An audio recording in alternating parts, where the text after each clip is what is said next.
Good morning and happy Friday, you beautiful people.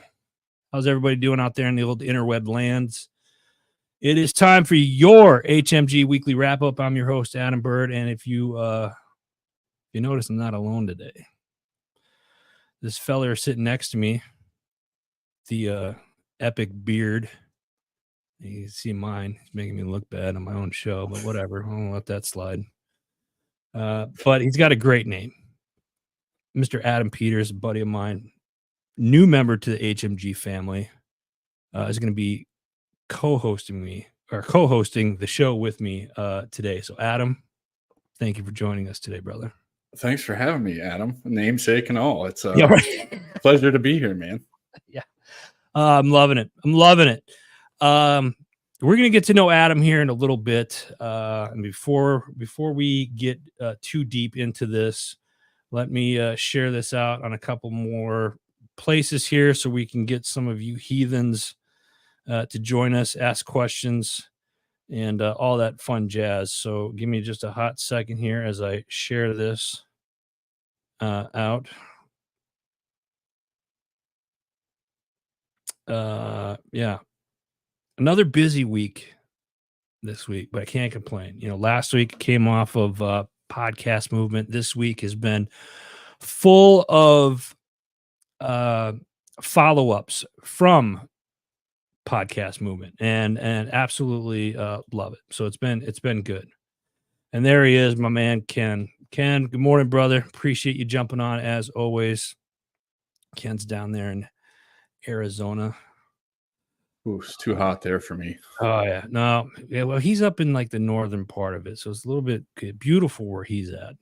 Phoenix, not so much. Yeah, I was just there last month, and I that's right. It was cool because I got to connect with one of my early guests from the podcast. He came and picked me up from the airport, spent the entire day hanging out at the hotel with me. He just had to meet me in person.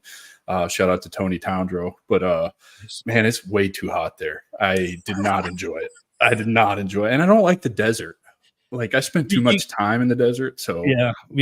I lived in Arizona for about 25 years. The last 13 of it was just outside of Phoenix, and it's got its own. I'll tell you this. I will say that I miss the mountains, and I miss like we're like flags like from Camp Verde, like Sedona, Prescott, all the way up to Flagstaff. Just actually from there all the way to the Grand Canyon is just the high desert is beautiful, and it's much cooler than it is down in the valley. But yeah, that last summer I was there, it was 126, and I was like, I'm officially done with this crap. I can't do this anymore. And then I move out east for the most part, and you got humidity out here. Nice thing about humidity is when you walk out, like I feel like I'm losing weight, which is also a lie, because that hasn't happened either. So, it's funny you say that because we moved to Florida a little over 2 years ago, and I was fat. I was really fat. I've lost 100 pounds. So, like this summer. Yeah, this summer I've been walking around. I told my wife the other day, I was like, it's not so hot here now that I've lost weight. it's I got you. maybe that's my problem.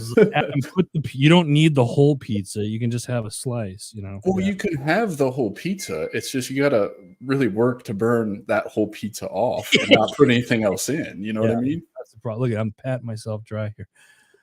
Ken says, yeah, but it's a dry heat. Yeah, I love it. I literally, somebody said that to me on Tuesday. They're like, oh, Arizona's a dry heat. And I hear that, and Arizonans, that's what we say. It's like, yeah, but it's a dry heat down here. But here's the thing. If you've never been and you really want to know what summer's like in Phoenix, I want you to go into your kitchen, turn the oven on 450, 500 degrees, and just let it sit for about 45 minutes. And then I want you to go in there, I want you to open it, and I want you to shove your freaking head in there.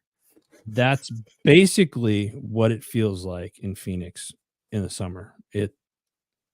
Yeah, that's exactly what it feels like. Like turn the hairdryer on your face on high and just hold it there. Yeah.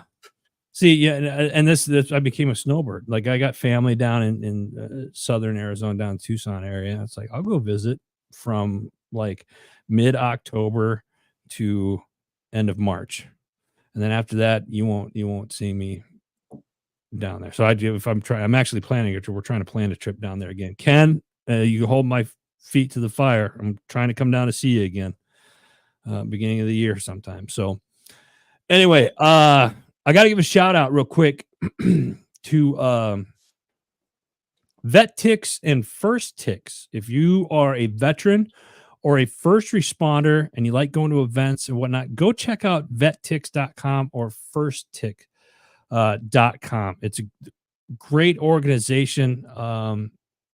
God, I remember when Vet Ticks first started, I was in their office, and this was well over around a decade or so ago, and fantastic organization.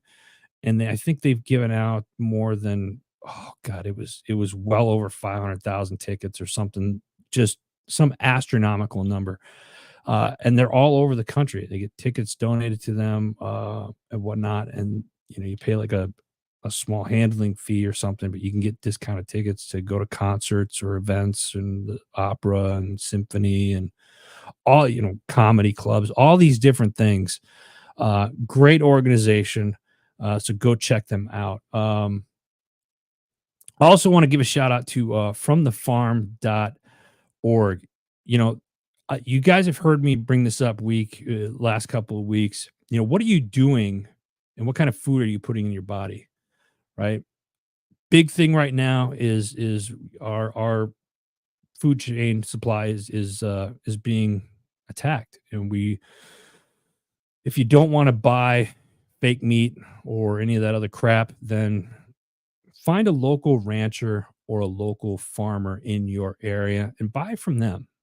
One of the best decisions I've made for my family is recently last year I found a local rancher here in southern Pennsylvania, and been buying my beef and stuff from them the last 2 years, and it's absolutely amazing. It may seem like it's a lot of money up front, but when you span it out over the year, we actually saved a few $100 doing it that way.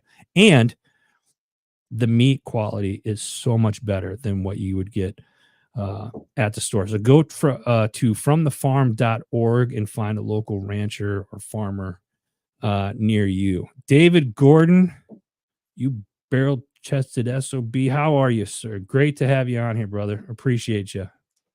Another good man right there. Blessed to have these guys come on, man. This is why I do this show, man. Guys come on, love the support. It's always exciting to see people when you're live. Ken and David are two great people right there. Blessed to have those guys in my life. Yeah, I don't know why I have podcast movement in my notes here because that's over with. But let me tell you something. Tampa, Florida, I'm coming for you. September 20th and the 21st for the Team Addo events. They got the All Heroes Welcome Ball on Friday, September 20th. And then on Saturday, September 21st, if you like fishing, go get your tickets and be a part of this event. Raises money for Team Addo. That's Team ADDO, veteran organization. And the money goes to help suit up transitioning veterans. Right here. This is one of their suits. Team Addo works with JB Auto Clothiers, and they come in and they suit up transitioning veterans with a full either jackets, or they can do suits, ties, shirts, tuxedos for men and women. So check it out if you're interested, or you want to be a part of this organization. Go to teamaddo.org. All right, let's get into some headlines. I hope you guys are sitting down because here we go. Here we go. Ding, round one. First up, Louisiana governor bans CRT. Governor Jeff Landry signed an executive order banning critical race theory from K through 12 in public schools. According to the press release, for the order CRT includes teachings that instruct students to view life through the lens of race and victimhood. We're going to let that one sit for a second and see if anybody comments on that. What do you, I mean, should we be teaching kids? I kind of got a weird feeling about this because I feel like it's being, I don't know, misconstrued a little bit and how they're putting it. Tina, good morning, sis. How you doing? I don't know. Maybe that's just me though. You have any thoughts on this? Well, I'm ready. Yeah, I mean, why are we teaching our kids to see color? Like, we're all humans. We're all the same race, the human race. Yeah. Why are we, I grew up in rural Indiana and, predominantly white farmers. Yeah. But we weren't taught color. We were taught everybody was human. Yeah. Yeah. So like, I don't know. That's kind of my thought on it. Like, why are we teaching people to see color and getting them to buy in to keep perpetuating the narrative? That's a good point. Yeah, I don't really, I saw that and I was like, oh, this is going to be fun to just kind of poke the bear right off the bat. I was in one of those moods this morning, so that's why I threw it in there. I'm just being honest. I mean, sure. I don't think we should teach about victimhood or victim. Obviously the world is a crazy place, and sometimes you're going to see that. But I also believe that you if that's the case, then you should teach kids how to be a little bit compassionate, not being a complete pansy or anything like that. There's a difference between being compassionate and then just letting people walk all over you, or having the mindset that somebody has the right to do X, Y, and Z because of whatever status they're in. Well, I think for me, it's more about just life's not fair in general. It doesn't matter where you come from, who you are. Like there's adversity that you're going to have to overcome no matter what walk of life you come from. Right. So why are we not teaching our children how to be resilient and adapt to these things? I think you said it earlier, Adam, is just like, can we just teach people to be good humans? Yeah. I think that would eliminate a lot of the problems. It's just like, you know what? Teach your kids to be good people. Period. End of story. It really is that simple. What do we have here? David. Total the service decades process made a race relationship. Yeah. I'm gonna put this one up here because this is a shower right here. There we go. That's so true. That's so true. I mean, what else can you? I can't add anything to that. Right. I mean, David hits it right on the head right there. I mean, that's. Thank you for that, David. Appreciate it. Let's move to the next one. California. We already know where this is going. And stop. California School District introduces all-electric school buses. California's Oakland Unified School District is moving to all-electric school buses fleet. The district is working alongside Zum, which is a student transportation company, to deploy 74 electric school buses. There's so many jokes in this one, and it's almost sad. Like I'm like, what's everybody electric bill going to be like in California moving up? Are they getting taxed on that in that district? How many, God forbid, how many accidents or fires are going to happen in these buses, or how many problems are going to occur from this, where kids aren't getting to school or being stranded because the bus broke down. Well, I don't think any of those are going to be problems. I think the biggest problem is how are you going to charge the buses? Because California's electric grid is already struggling. They already suffer from rolling brownouts, right? Like, I've never lived in California. I try to spend as little time in California as possible, even though I think San Diego is a gorgeous city and I love it. Yeah. But And I'm kind of on the EV side. I want a Tesla Model Y. That's like my next goal in life. I think Really? yeah, I do. I think the technology's cool. I don't drive a lot, so the maintenance cost is lower, the fuel cost is lower. It's really cheap to charge them at a supercharger. It doesn't really add a whole lot to your electric bill at home. I'm all in on it. I think the technology's cool. I'm kind of a tech nerd.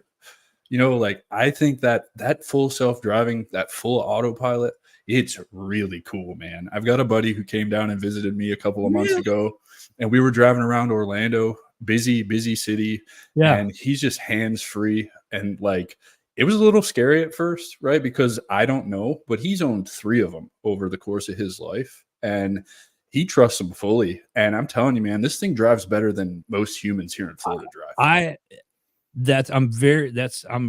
Honestly, I'm kind of shocked. You're the first person that I've heard that positive of a review about it. I've been in the electric vehicles, like, for Ubers and stuff like that when I'm traveling. They're very interesting. I don't know if I trust the autopilot.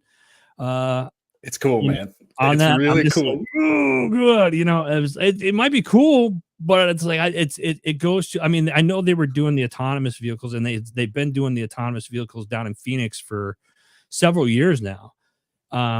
You see the accidents and stuff like that. There's a few, but I think it's one of those things is like, as things evolve, people need to start to evolve. But at the same time, it's like people think it's cool. Some people are going to think it's cool. Others are going to be like, that's not a good idea. And it's kind of like, where's the happy medium in that? The electric vehicles, I think it goes, I think one of the biggest arguments that I've seen is like the batteries that it takes to put, where are they getting the batteries from? And then you start going down that rabbit hole. Oh, believe me, I'm not on the side of it's friendlier for the environment. I understand that building electric cars is absolutely way worse for the environment. Yeah, should started with that. I got it. It is not an environmental thing for me. It is simply a technology standpoint, and I'm a lazy driver. What are you saying, folks, is stay away from Florida because yeah, absolutely. Well, if you spend any time in Florida, particularly where I'm at, they call this heaven's waiting room for a reason. You have people merging onto a freeway at 40 miles an hour where the average speed of traffic is 85. It's just already not safe. So I'll take my chances in an autonomous driving vehicle. I think it's better than most people down here, man. You're getting your laughs worth this morning. Oh my God, man. I like the fact that you said not an environmentally friendly. No, absolutely not. I am under no delusion. And there's another show on the network that's talked about environmentally speaking. They've talked about that, how it's not that everybody says it is, but it really has it. It does have its uses. Ken says it definitely has its uses. It depends on the persons and their needs. And I agree. I totally agree with that. It's one of those things where it's like the last Uber driver I had when I was in it, great fun, man. Those things can get up and go. He said the thing he didn't like is like you got to sit there and charge it for a while, and you have to find. There are not a whole lot of stations, although they're starting to build more. My understanding is that they're starting to build more of these charging stations around the country, but they're not really great for like long distances. Like I travel all over the country and I drive, from Pennsylvania down to Florida, Nebraska, Texas. I disagree with whoever said that to you, because the whole reason I want to buy one is because I see the need to get out to more events, with all the work that I'm doing, which I'm sure we're going to talk about later, right? And I know the power of going to in-person events and networking events and all of that. I want to be able to do that. The Tesla routes you the shortest route, tells you where you need to stop to charge, takes you straight there for how long you need to charge to get to your next stop. Oh, really? That's pretty cool. And so, and if that's the case, there, again, I don't know that much about the EVs other than how they're built, and I was taking the environmental stance on it. Now, from the technology side of it, there's a lot of things that are really, like you said, really cool about it. I definitely agree with that, but. And for me, it cuts down on hotel costs because you just put the thing in camp mode, fold the seats back, buy the little $200 air mattress that you can throw in there, and you've got a bed. I'm serious, man. I've thought about this. Nice. Clearly. Oh man, they ought to hire you. You got their next. Hey, I think they do okay on their You know? own. I would love to go sell Teslas. Why not? Like, What do we have here? Pop, good morning to you. How's it going? David, good morning. Appreciate you jumping on, brother. Good to have you guys on this morning. All right, we got one more here. I hope everybody pays attention to this one. Vermont Health Department says son, daughter, not inclusive terminology. The Vermont Health Department published a inclusive language for families guide. The language we use matters, the health department wrote in a statement, and it says when talking about family, it's important to use terms that cover many versions of what a family can look like. Okay, I can agree to that to a sense. It doesn't seem bad. According to the Department of Families, according to the department, families should seek to use child or kid instead of daughter or son. I don't. Why are we playing with the language? Why are we changing language? Well, let me go on here. Oh boy.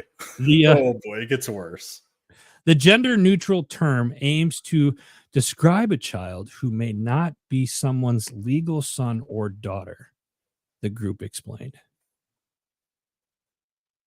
Well, most people I know that are step parents refer to those children as their sons or daughters. Yep, mine does. I'm Pop. I call he's my stepdad legally, but I don't look at it that way. I mean, to me, he's Pop. I call him Pop. Been calling him Pop for years. You know, ain't that right, Pop? He's not here. He knows what I'm talking about. Yeah, I think that's weird. Like, I can't imagine. Hey, kid.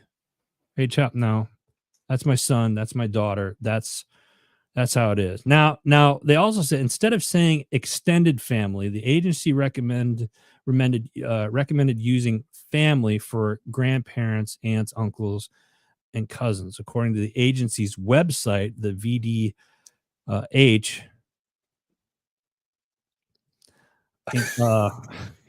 values inclusion and harmony among other values. I got to leave that one alone. I know you're gonna get in trouble, aren't you? Yeah, that one. I'm already shadow banned. I don't think we need to be messing with the terminology. Let alone, if families call it, if you are in a mixed family, and I was growing up, it was never as my stepdad or he was always Pop to me. He was there. And I've said this in other interviews and stuff like that. Like, I don't necessarily look at titles and shit like that either. You know what I mean? It's kind of like, who's there for you? My Pop's there for me. That's there's never a question of like who's who. And then when they start asking more questions, you kind of go, okay, I got to break this down a little bit, but this is why. You know what I mean? Same thing with how about we just leave everybody to do what they want? Exactly. If you want to call your kid, call your kid kid. If you want to call your kid son or daughter, hey son, come here. Yeah, and there's times you want your business. There's times you want to call your kid or your son something else. Yeah, something probably not appropriate to say on here, right? So, yeah, I this whole inclusive terminology thing, I think I'm wondering. I'm also curious of how much money they spent or wasted on paying somebody to put that crap together. So anyway, I think we would feel really, really bad if we started following the money. I think we would be very angry. Well, very. Oh yeah. You mean we're not already? Well, yeah, yeah. And with that said, I'm going to ask you guys that are on, make sure you share this out because I'm sure we're going to get knocked for talking about these topics as I usually do on the old interwebs, but that's fine. That's all right. Appreciate you guys being here. Hey, let's turn this up a little bit. Let's change things up a little bit. Our guest today, Adam, again, brother, I appreciate you being on. Tell the viewers and listeners, let's get to know you a little bit more. Yeah, man. So tell us a little bit about yourself. I'm a Midwest kid, born and raised in Southern Indiana, little town, Poseyville. Mhm. I joined the Army at 17, spent a year in the delayed entry program. Uh, Tried to do what probably one of the few friends I had in high school had done and go to basic training between the summer of my junior and senior year. Then you spend your senior year on reserves or whatever, and then you go active duty. Right. I missed that by one day, so I couldn't ship, but it really kind of opened my eyes to like what kind of person I could be because I watched Alex do it and come back, and we were on the wrestling team together. And I just saw the change in him after that. So I saw it as my ticket out. So my ticket out of Southern Indiana, I didn't want to work on the farms, didn't want to do any of that stuff. So joined the Army at 17, spent delayed entry a month to the day after I graduated high school. I'm at Fort Benning, Georgia, or whatever they call it now.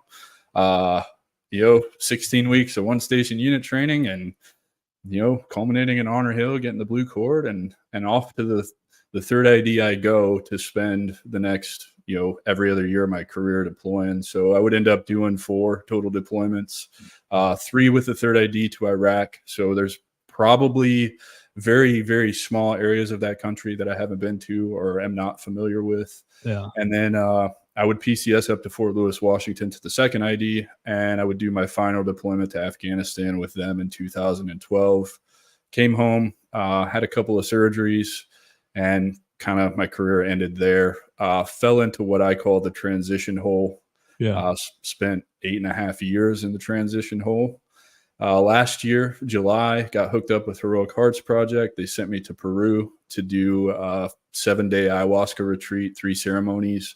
Completely changed my life, man. And when I got back from that, I got to work. I started really honing in on what my core values and beliefs were and what I wanted to do with my life, who I was as a person, really building back that identity Yeah. that I had really never had.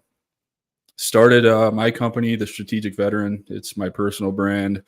It's a podcast. I had a really awesome, mentor who I don't talk to a whole lot anymore. I don't know. He's busy doing his own thing, but met him at Disney Springs and just kind of on a whim had reached out to him on LinkedIn and asked him like, hey, would you be interested in meeting in person so I could pick your brain on like where I'm going and what I'm doing? And the first thing he said to me is he's like, dude, you're not the guy that's going to get his point across on a keyboard. He's like, have you thought about doing a podcast? And Wow. instantly it was like, yep, I'd much rather do that. I'm not terrible at writing. I just don't enjoy it. It's not something I'm passionate about. It's a chore more than anything to me. So started the podcast that same day. That was a Sunday. So that Monday I started working hard, just really grasping at straws, trying to figure out how to do this. And made some Facebook posts, looking for guests, reached out to some of my cohort that went to Peru with me who were veterans that were entrepreneurs, and came up with the whole idea for the show that the path back to purpose for veterans is through entrepreneurship. And I have a strong argument for that, I think, because I look around and I see so many veterans building something that is theirs. And I see them healing from that, and they have purpose again, and they have direction and motivation and all those things that we had when we were in. So I was like, let me start this show and kind of talk a little bit early life, what inspired them to join the Army, whatever branch they were in, talk about the transition, and then talk about business and how all of that works together and how we're really built for this based on our careers. And I launched May 1st, man. And here we are today with, man, I can't even believe how far I've come. I had nothing in November of last year, and here I am, almost 4,200 followers on LinkedIn, over 1,000 downloads of the podcast in the first 3 months, which is really cool. Nice. Opportunities to partner with companies like Grey Group Tactical to sponsor the show, really no money involved or anything like that, but just, creating awareness for my brand and help create awareness for his brand. That led to ending up getting a board seat on a nonprofit called QRF Up. I got no business being a director of recruiting for a nonprofit, but here we are, doing this thing, man. And it's all because I put myself out there and started trying to serve a community that needs a lot of help, man. And It's just so cool, dude. I absolutely love it. Real quick, Rich, good morning, brother. Glad you're up and moving, bro. Good to have you on here. Adam, what I want to go back because you said a lot right there. I did. I'm sorry. No, and it's good. But one of the things that you mentioned is that you went down to Peru and did ayahuasca journey, a few journeys while you were there. It sounded like, and that start, alternative Alternative therapy. yeah, Medicine. Yeah. Alternative therapies, medicines are starting to be kind of a bigger thing coming to the forefront in the veteran community the last couple of years. And you always have to go outside the community. I've had on my show, The Decision Hour, I've interviewed several veterans and a few tier 1 operators that have done those, and that seems to be kind of like, I don't want to say the new thing, but that seems to be probably the most effective thing that's been happening, at least in the groups that I've been talking to. Would you say that's accurate? 1000%, brother. I'm a completely different person. I don't recognize myself even from the day before I took the medicine the first time. They make you do, they don't make you, but they ask you, for your own essay to do a before photo. And then our cohort was really awesome. They don't take your phones or your electronics. They do take food from you. You're not allowed to have food there. But we all decided to get the most out of this. We turned our phones in and locked them up for the whole week. So we took that picture, and then the last day of the retreat, you get your phone back and you take another picture of yourself kind of in the same spot that you took the first one. And I don't recognize that man in any of those photos from before. And you didn't do this by yourself? I did not. No, there was 12 other people in my cohort, and they were all veterans. And are you in a room by yourself when you guys do it? Are you guys all together, or is there a guide that guides you through? All of the above. So you're not alone in the room. Where I was at, you go to this place called the Maloka. If you climb a bunch of stairs, for me, it was like 227 steps from the room that I was in to the entrance of the Maloka, and my mat on the floor. And it's a big, kind of a decagon. It's got like 10 sides. It's not a circle, but you get the point, and you're just kind of all laid in a circle around the Maloka with a mat and a blanket and a puke bucket, some toilet paper so that you can, take care of your snot and all that crap. You've got mapacho, which is tobacco that you're supposed to, you can use it. You don't have to, and an ashtray and a lighter, and that's it. That's all you got.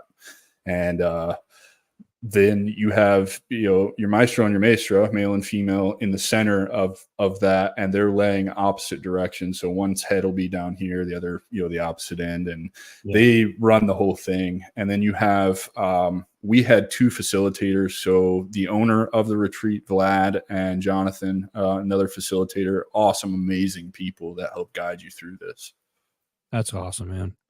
Yeah, I've been asked if I was interested in doing that. I've always been curious. I've always heard people. So I find that kind of fascinating with the different therapies and alternative therapies that are out there, as opposed to going to the VA and getting some type of cocktail. And it works for some, but I think most vets would probably agree that they just don't want to be prescribed a bunch of crap and taking 15 pills. That's the exact reason I pursued it. And that seems to be the story of it. I am glad to see that in our community, we're seeing more different therapies that are out there. And I say this, not necessarily with caution, but I say you'll find the one that works best for you, and whether it's in a group setting, talking to people, doing alternative medicine. And I say doing alternative medicine with the help of a professional or a guide. And then you have stuff like, equine therapy. I'm a big outdoors, those that know me, I like to hunt and fish. Nature's my therapy. I have to be outside. So I think that's pretty cool.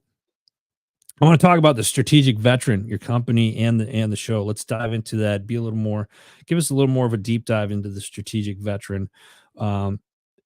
Podcast. You can listen to it on all podcast platforms. You can also hear it on Heroes Media Group. Go to heroesmediagroup.com. Shameless plug, I know. strategic veteran, what started that? I mean, and you've been doing it. What'd you say? You said since May Yeah, of this year. yeah. The podcast started in May of this year. Shortly before that, the name came about, and honestly, it just kind of came about by some random person commenting on my content on LinkedIn. Said, "I think you should put the little salute emojis by your name and call yourself the strategic veteran." And I kind of did just a pseudo poll in the comments, and everybody's like, "Yeah, I like that. You should roll with it." So that's how it was born.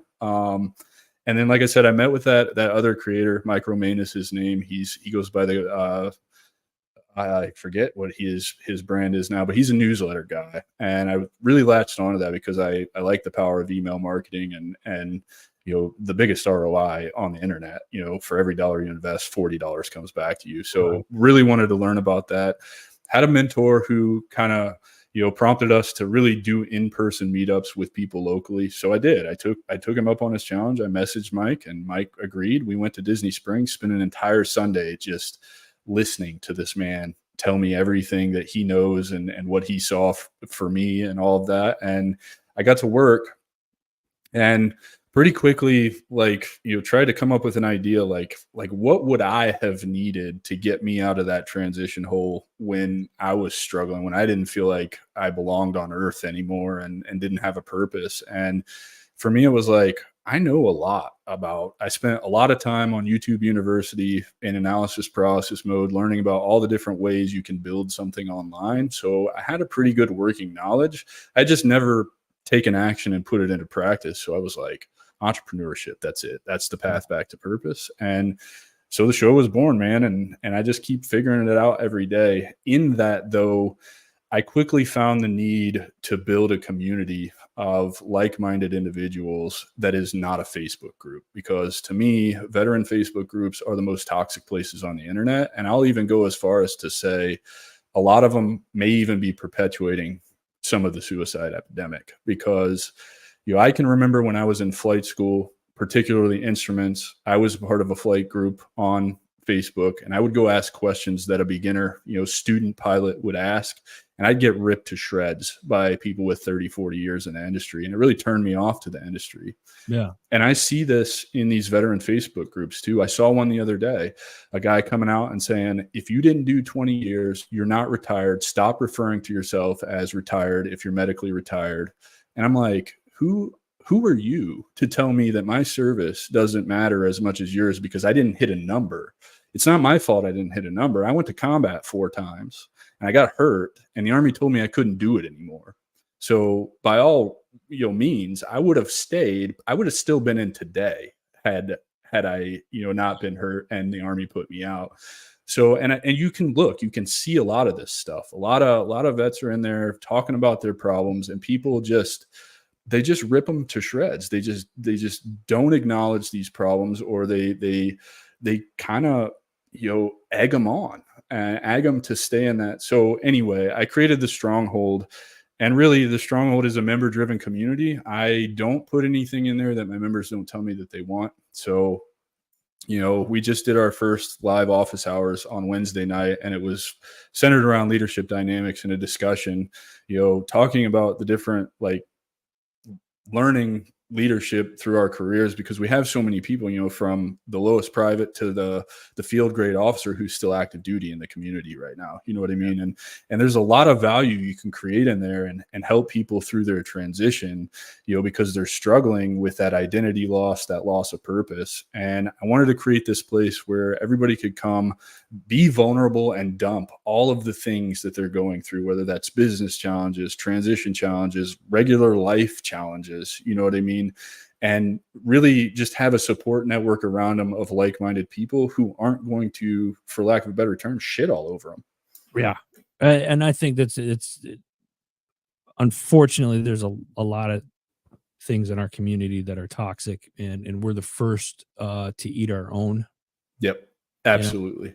Adam, let me ask you this, for those that are listening, for those that are watching, whether they're live right now or they watch this, later on throughout the weekend, how can people reach out to you? And if they're interested in potentially joining the group, are you accepting members of this community? How can they reach out to you? Yeah, we are accepting members until Sunday. So get in before Sunday before we close the doors for an indefinite period of time and the price goes up. But the strategicveteran.com, you can find everything you want to know about me there, the podcast, the newsletter, the nonprofit stuff that I'm doing with qrfup.org, the community. It's all on the website. If the website's too challenging for you, find me on LinkedIn, Adam Peters, little salute emojis next to my name. Not hard to find. I still control all of my comments and DMs, so you will be talking to me when I can get to you. Nice. I love it. Well, why don't we transition just a little bit and talk about the shows for this week? And why don't you kick us off with your latest episode of the Strategic Veteran? Yeah, man. I think we just released episode 17, if I'm not mistaken, 17 or 18. It's with Rhiannon Gonzalez, and she is one of the most amazing humans I've ever met. She did almost 26 years, I think, in the Army and the Navy. I forget what her MOSs were, but she came to me shortly after she started her transition with the Skill Bridge program, and had some questions, and she's running with this master resiliency training that she got in the Army, and she's trying to turn that into a business where she adapts that to parents and teens and helps teens really develop resiliency in their life. So, this is before I met you and got good advice from you, but we got about 2.5 hours with Rhiannon where she runs you through, all the challenges she faced as a woman in the military, first of all, and then the loss of her husband while she was on active duty. So she lost her husband, I think, during COVID. And then she's just a high energy, really awesome person who just wants to spread joy throughout everybody's life. And I checked the numbers this morning, and to date on YouTube, it is my most downloaded episode, and we just released it Wednesday. So, yeah, and rightfully so. I watched it yesterday, and she's such an amazing individual. Yeah, she's great. I love it. Well, Adam, thank you very much, folks. The Strategic Veteran, you can get that strategicveteran.com or go to Heroes Media Group and check out the shows there. Again, check out all the shows. We're going to go over the rest of the shows for what you missed on the shows this week. Next up, we got the JMac podcast with our boy down in Arizona. In Phoenix. Yeah, he's down in Phoenix. Good dude. Awesome dude. His show is so much fun too. And it was. He's like, hey, when I was down there in April, he's like, hey, I do it at this dispensary. Do you mind? I was like, no. Perfect. Yep. And then I went shopping right after. I didn't. Anyway, JMac podcast. That's so you check that out. He's got some new stuff out. Go check him out and follow him on IG. Big on the gram. So go make sure you check it out. Next up, Homefront Sitrep podcast. This week, they did two. They also did their tip of the spear. We'll get into that in a second. But, Betsy Ross, born and raised in Texas. She's an Army veteran, motivated to spread veterans awareness and help connect veterans again. Her Fight series is her first public book series. Great lady, great veteran, written several books. This was a great episode. Check it out. It's called Homefront Sitrep Podcast. And as a bonus, once a month, David has put a group of veteran podcasters together, and once, I think it's the last Wednesday of the month, and I've been horrible at getting on. Sorry, guys. But it's a show called Tip of the Spear, and you can check that out also on the Homefront Sitrep podcast social media platform. So go check that out, Homefront Sitrep. Professional Rule Breakers has got some new stuff coming out. Senior Living Guide's got some new stuff coming out. Stay tuned for that. Patriots Inside the Wire, our Gold Star Mother Tracy, she had talked with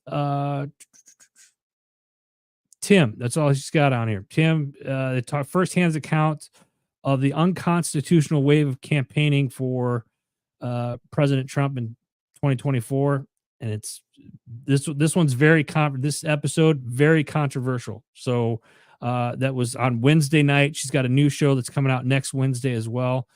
Patriots Inside the Wire, it's called. You can follow her on social media, Patriots Inside the Wire.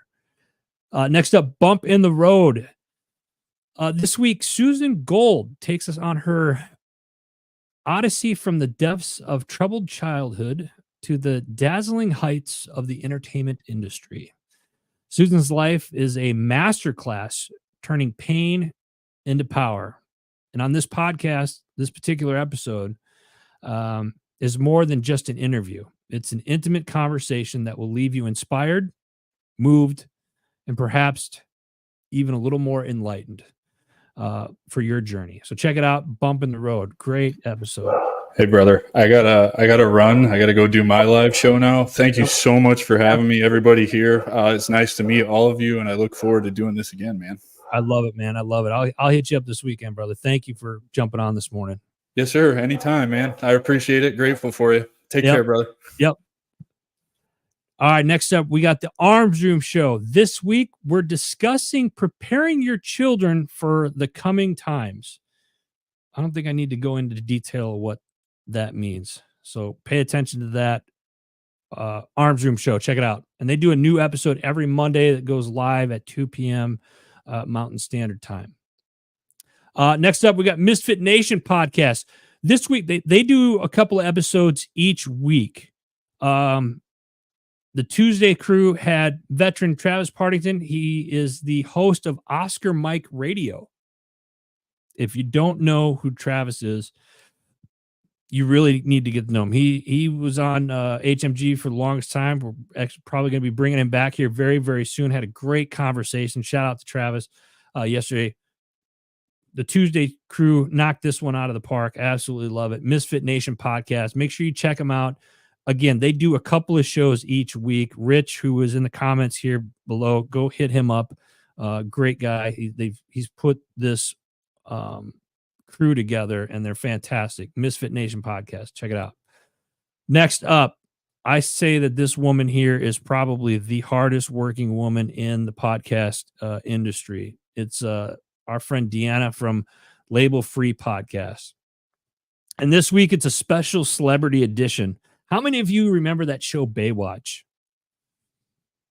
Some of you, I know someone's going to say, you mean Baywatch? Yeah, I know. Anyway, Alexandria Paul, known for her role as Lieutenant Stephanie Holden,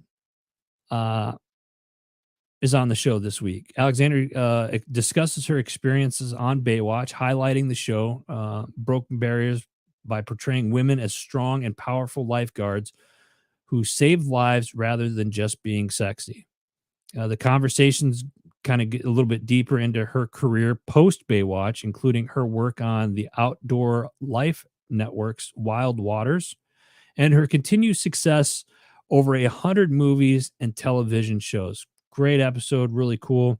Label Free podcast. Check it out. We got your 6 at 6 with the People's Patriot Project every Sunday night, 6 p.m. Central Standard Time. You can watch them live on social media on their Facebook page, the People's Patriot Project. And they do a couple of shows also each week. So go check them out, follow. And listen, if you want to follow these guys, again, if you go to their show page on Heroes Media Group, you can click on their social channels and follow them directly there. Make sure you do that. Show them some love. Next week, I'm going to have the Decision Hour. We got a new show coming out next week. Stay tuned for that. Next up, we got Other Side of the Firewall. This week, Shauna Weatherby from Fed Sub K. It's a website that provides resources and guidance for small businesses navigating the federal procurement process. She shares her background in federal procurement and her motivation for starting Fed Sub K. They discuss the challenges and complexities of government procurement and the importance of underlying the process and the need for resources to help small businesses succeed. If you're interested in starting a business, get a notebook and take some notes on this one. It's called The Other Side of the Firewall. Check it out. Every Man's Odyssey. He's got a new show coming up next week.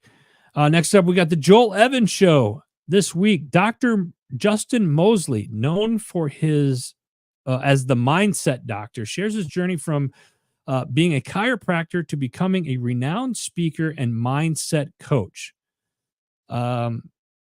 His life took a dramatic turn after a near-death experience while whitewater rafting. This incident made him realize that he was playing small and called him to make a bigger impact. Dr. Mosley overcame his fear of public speaking and now helps others do the same. He believes that speaking is the best way to build trust, connect with the right audience, and to generate high quality leads. Some of the things that you're going to learn in this particular episode is speaking is an effective way to build trust, connect, and generate high quality leads. Also, everyone has a message to share, and finding the confidence to share it can make a difference in the world. That's such a true statement there. Check it out. It's called The Joel Evans Show. Next up, pushing back chaos. Mike and Mellon are at it again this week. They're continuing the conversation on leadership. And as it occurs in military, aviation, and special forces, as well as in families, sport teams, and community groups. This week, they dive into the overarching North Star, or the reason for the organization's existence. It shouldn't just shape strategies, but it also values principles of the team and guide the way there. This was a great conversation on leadership. Check it out, Pushing Back Chaos. Let me see here. A couple left here. Next up, we got Because Bikers Matter podcast. This week, Billy Gray, a Marine and country music artist, comes back to the show with some exciting news about his upcoming album recording in Georgia and his dedication to supporting military veterans through his charity events. This is really cool. He also talks about some of his favorite songs, including his original track, Earned, Not Given, and a special cover of Jamie Johnson's In Color. Might hear that on this particular episode as well. Check it out, Because Bikers Matter podcast.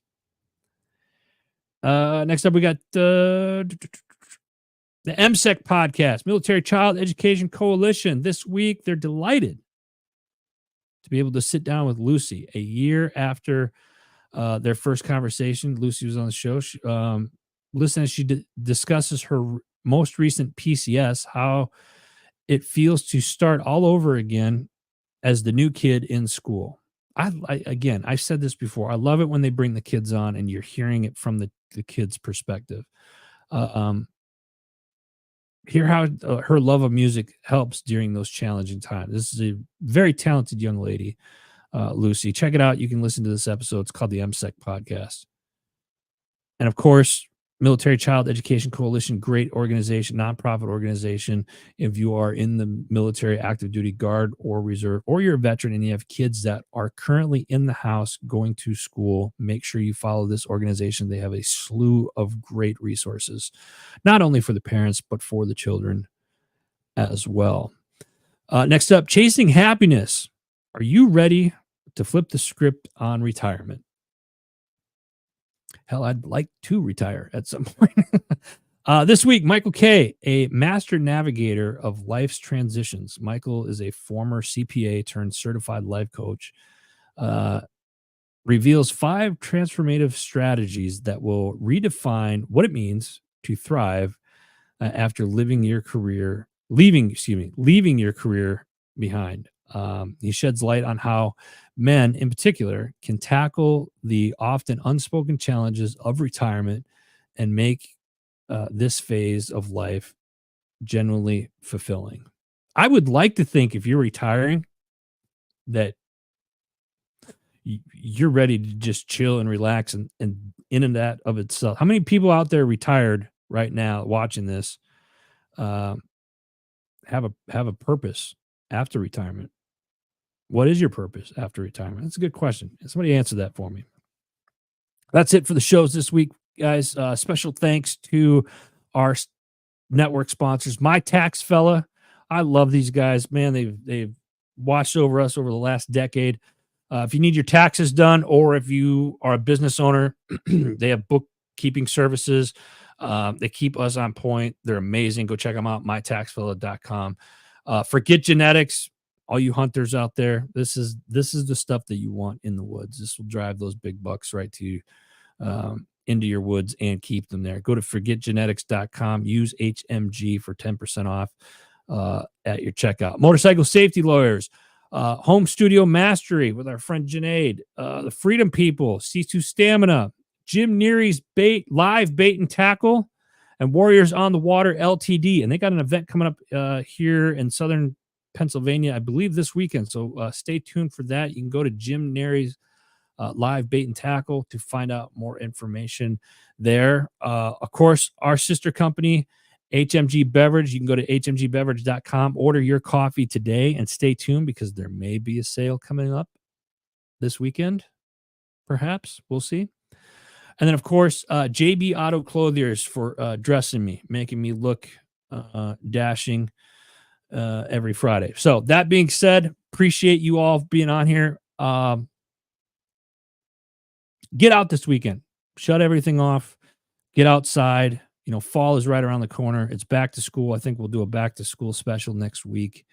So if you know any teachers or educators, maybe we'll give something away next week too. So stay tuned for that. I appreciate you guys jumping on with me this week.